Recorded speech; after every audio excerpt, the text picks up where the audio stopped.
વિદ્યાર્થી મિત્રો, આજે આપણે ધોરણ 7ની અંદર વિષય સામાજિક વિજ્ઞાનની અંદર અસાઇનમેન્ટનું સોલ્યુશન કરવાના છે। આગળની વિડીયોમાં આપણે પ્રશ્ન નંબર 1 અ અને બ નું સંપૂર્ણ સોલ્યુશન કરી ચૂક્યા છીએ। એ વિડીયો ન જોઈ હોય તો આપણે ચેનલ ઉપર જઈને જોઈ શકો છો। હવે પ્રશ્ન નંબર 2 અ છે, નીચેના વિધાનો ખરા છે કે ખોટા તે જણાવો। એમાં પ્રકરણ 5 છે। પહેલો પ્રશ્ન છે, ગુજરાતમાં મીજો, અહોમ અને ખોખર જેવી જનજાતિઓ વસે છે, તો આવશે ખોટું। બીજું છે, ભારતના ઉત્તર પશ્ચિમ ભાગમાં બલોચ જનજાતિ સૌથી શક્તિશાળી જનજાતિ હતી, તેમાં આવશે સાચું। ત્રીજું છે, આદિવાસી સમૂહ નૃત્યો વાદ્યોનો પ્રેમી અને સંવર્ધક છે, તેમાં આવશે ખોટું। ચોથું છે, દક્ષિણ ભારતમાં વેતર, ઓરાગા અને મારવાડ જાતિના લોકો વસતા હતા, તેમાં આવશે સાચું। પ્રકરણ 6 છે, એમાં પહેલો પ્રશ્ન છે, ભારત વૈવિધ્યપૂર્ણ સાંસ્કૃતિક વારસો ધરાવતો દેશ છે, તેમાં આવશે સાચું। બીજું છે, 1857ના સંગ્રામમાં વિચરતી અને વિમુક્ત જાતિઓને અંગ્રેજોને સાથ આપ્યો હતો, તેમાં આવશે ખોટું।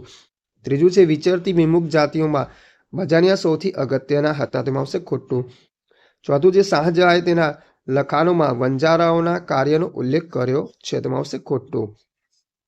એના પછી પ્રકરણ 7 છે, એમાં પહેલો પ્રશ્ન છે, ભક્તિ અને સૂફી આંદોલનને હિન્દુ મુસ્લિમ રાજકીય સમન્વયને જન્મ આપ્યો, તેમાં આવશે ખોટું।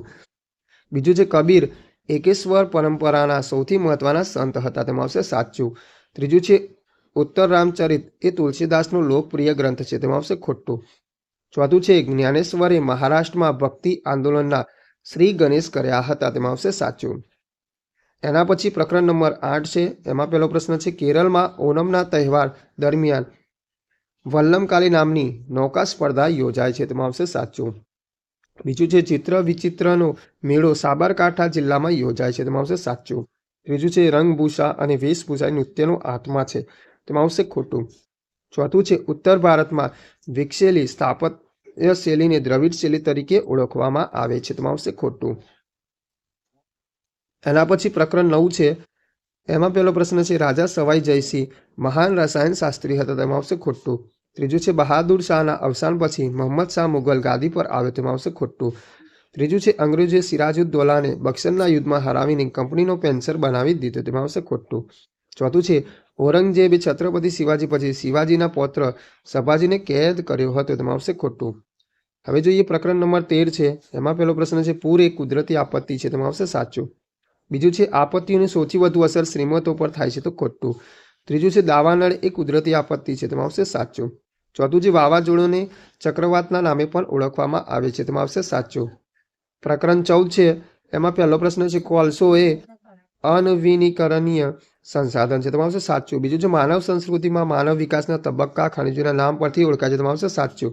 ત્રીજું છે, વન્ય પ્રાણી દિવસ 4 ઓક્ટોબરે ઉજવવામાં આવે છે, તેમાં આવશે સાચું। ચોથું છે, યાક સહારાનું રણનું મુખ્ય પ્રાણી છે, તેમાં આવશે ખોટું। પ્રકરણ 17 છે, એમાં છે, નારી સશક્તિકરણ માટે અનેક ખાનગી સંસ્થાઓ કામ કરે છે, તેમાં આવશે ખોટું। બીજું છે, કલ્પના ચાવલા મૂળ ભારતીય હતા, તેમાં આવશે સાચું। બીજું છે, ભારતમાં સ્ત્રીઓ અને પુરુષોના જાતિ પ્રમાણમાં સમાનતા પ્રવર્તે છે, તેમાં આવશે ખોટું।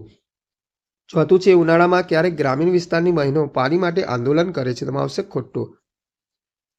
પ્રકરણ 18 છે, એમાં છે, પહેલાના સમયમાં કેટલી વખત પક્ષીઓને સંદેશો પહોંચાડવા માટે ઉપયોગમાં લેવામાં આવતા હતા, તેમાં આવશે સાચું।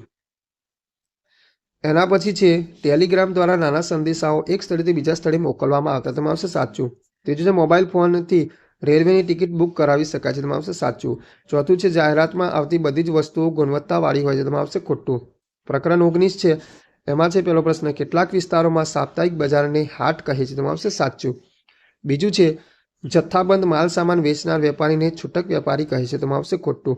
ત્રીજું છે, ગ્રાહકના હકો અને હિતોના રક્ષણ માટે ગ્રાહક સુરક્ષા મંડળમાં રજૂઆત કરવાનો ગ્રાહકને અધિકાર છે, તેમાં આવશે સાચું।